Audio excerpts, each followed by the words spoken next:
Diabo, em certo dia, teve a ideia de fundar uma igreja. Embora seus lucros fossem contínuos e grandes, sentia-se humilhado com o papel avulso que exercia desde séculos, sem organização, sem regras, sem cânones, sem ritual, sem nada. Vivia, por assim dizer, dos remanescentes divinos, dos descuidos e obséquios humanos. Nada fixo, nada regular. Por que não teria ele a sua igreja? Uma igreja do diabo era um meio eficaz de combater as outras religiões e destruí-las de uma vez. Dizendo isto, o diabo sacudiu a cabeça e estendeu os braços com um gesto magnífico e varonil. Em seguida, lembrou-se de ir ter com Deus para comunicar-lhe a ideia e desafiá-lo. Deus recolhia um ancião quando o diabo chegou ao céu. Os serafins que engrinaldavam o recém-chegado detiveram-no logo, e o diabo deixou-se estar à entrada com os olhos no Senhor. Que me queres tu? Perguntou eis. Não venho pelo vosso servo Fausto, respondeu o diabo rindo, mas por todos os Faustos do século e dos séculos. Explica-te. Senhor, a explicação é fácil, mas permiti que vos diga. Recolhei primeiro esse bom velho, dai-lhe o melhor lugar, mandai que as mais afinadas cítaras e alaudes o recebam com os mais divinos coros.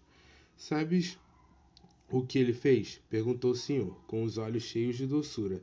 Não, mas provavelmente é dos últimos que virão ter convosco. Não tarda muito que o céu fique semelhante a uma casa vazia, por causa do preço, que é alto. Vou edificar uma hospedaria barata. Em 2 palavras, vou fundar uma igreja. Estou cansado da minha desorganização, do meu reinado casual e adventício. É tempo de obter a vitória final e completa. E então vim dizer-vos isto, com lealdade, para que me não acuses de dissimulação. Boa ideia. Não vos parece? Vieste dizê-la, não legítima, advertiu o Senhor. Tendes razão, acudiu o diabo, mas o amor próprio gosta de ouvir o aplauso dos mestres. Verdade é que neste caso seria um aplauso de uma pedra fundamental. Vai, quereis que venha anunciar-vos o remate da obra? Não é preciso, basta que me digas desde já por que motivo, cansado há tanto da tua desorganização, só agora pensaste em fundar uma igreja. O diabo sorriu com um certo ar de escárnio e triunfo. Tinha alguma ideia cruel no espírito, algum reparo picante no alforje da memória. Qualquer coisa que, nesse breve instante da eternidade, o fazia crer superior ao próprio Deus. Mas recolheu o riso e disse, só agora concluí uma observação, começada desde alguns séculos, e é que as virtudes, filhas do céu, são em grande número comparáveis a rainhas, cujo manto de veludo rematasse em franjas de algodão.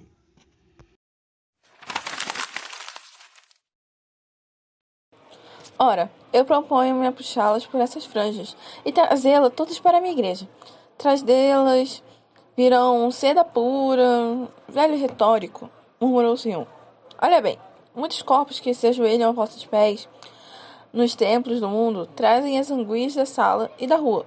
Os rostos, eles se atingem ao mesmo pó, os lenços cheiram os mesmos cheiros, as pupilas contelham a curiosidade e devoção entre o livro santo e o bigode do pecado.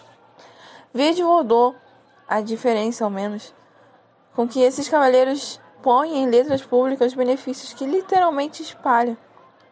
Ou seja, roupas, ou botas, moedas, ou qualquer material necessário à vida. Mas não quero parecer que me detenho a coisas miúdas. Não falo, por exemplo, da placidez que esse juiz da Irmandade, nas procissões, carrega piedosamente ao peito do vosso amor numa comenda. Vou a negócios mais altos. Nisso, serafins gritaram, e as asas pesadas no fastio do sono. Miguel e Gabriel fitaram o Senhor num olhar de súplica. Então, Deus interrompeu o diabo. Tu és vulgar, que é pior do que pode acontecer a um espírito da sua espécie. Replicou-lhe o Senhor. Tudo o que disseis ou diga está dito e retido pelos moralistas do mundo. E é assunto gasto.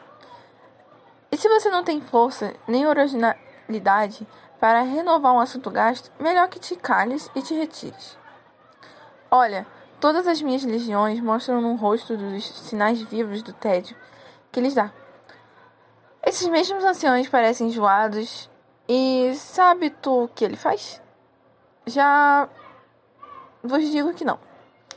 Depois de uma vida honesta, teve uma morte sublime, colhido em um naufrágio, ia te salvar-te numa tábua, mas via um casal de noivos numa flor da vida que se debatia com a morte.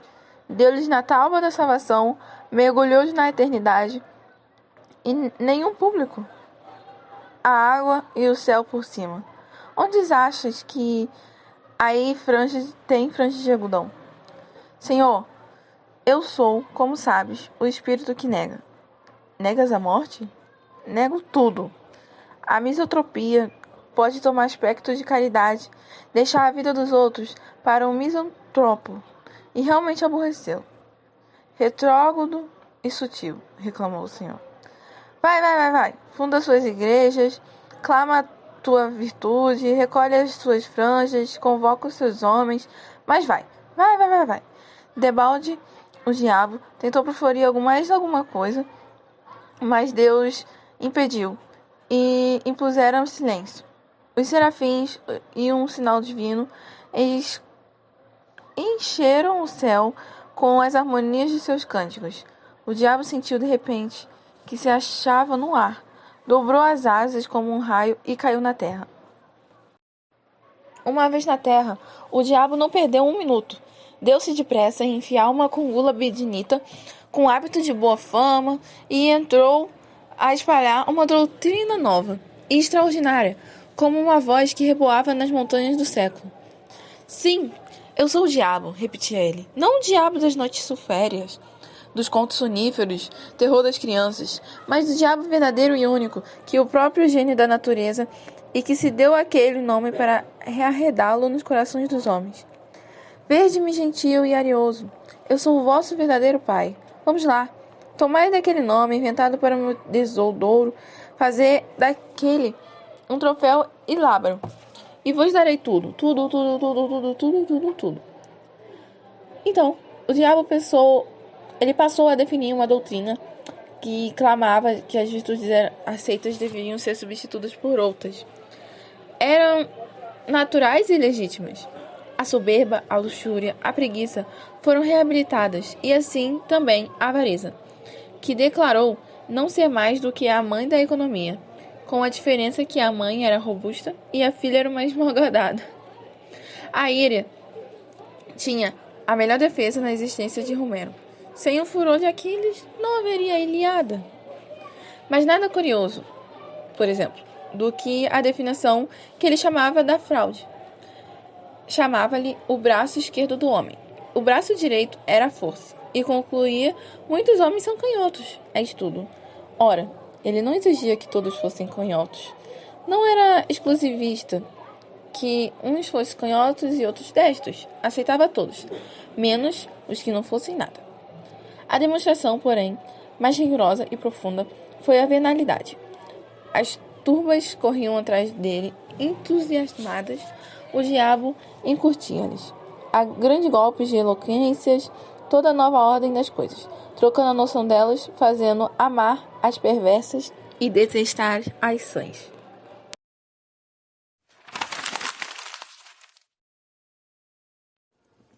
Porque essa espécie de amor tinha a particularidade de não ser outra coisa mais do que o amor do indivíduo a si mesmo.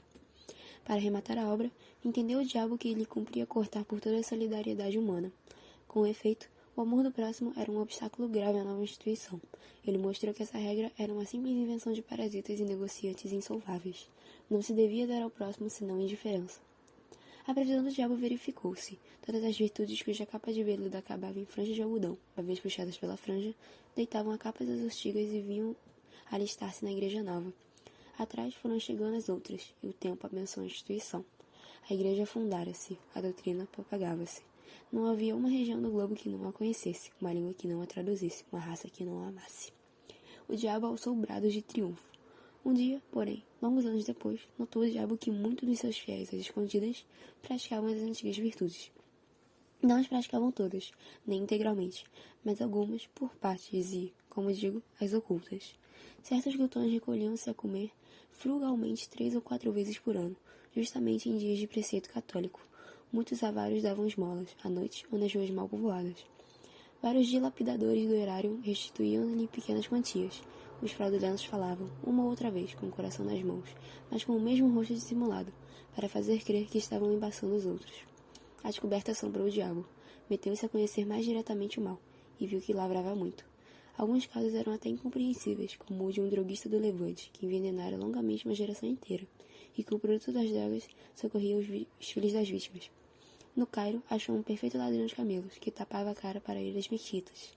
O diabo deu com ele a entrada de uma, lançou-lhe em rosto o procedimento, e lhe negou, dizendo que ia lhe roubar o camelo de um drogma. Roubou-o, com efeito, à vista do diabo, e foi dá-lo de presente a um muezim, que rezou por ele, a Alá. O manuscrito beneditino cita muitas outras descobertas extraordinárias, entre elas esta, que desorientou completamente o diabo. Um de seus melhores apóstolos era um calabrês, varão de 50 anos, insigne falsificador de documentos, que possuía uma bela casa na campanha romana, telas, estátuas, biblioteca e etc. Era fraude em pessoa. Chegava a meter-se na cama para não confessar que estava são, pois esse homem não só furtava ao jogo, como ainda dava gratificações aos criados. Tendo angariado a amizade de um cônego, ia todas as semanas confessar-se com ele, numa capela solitária. E, conquanto não lhe desvendasse nenhuma das suas ações secretas, benzia-se 2 vezes, ao ajoelhar-se e ao levantar-se. O diabo mal pôde crer tamanha aleivosia, mas não havia duvidar, o caso era verdadeiro. Não se deteve um instante. O pasmo não lhe deu tempo de refletir, comparar e concluir do espetáculo presente alguma coisa análoga ao passado. Voou de novo ao céu, trêmulo de raiva, ansioso de conhecer a causa secreta de tão singular fenômeno. Deus ouviu-o com infinita complacência. Não o interrompeu, não o repreendeu, não triunfou, sequer, daquela agonia satânica. Pôs os olhos nele e disse: Que queres tu, meu pobre diabo? As capas de algodão agora têm franjas de seda, como as de veludo tinha franjas de algodão. Que queres tu? É a eterna contradição humana.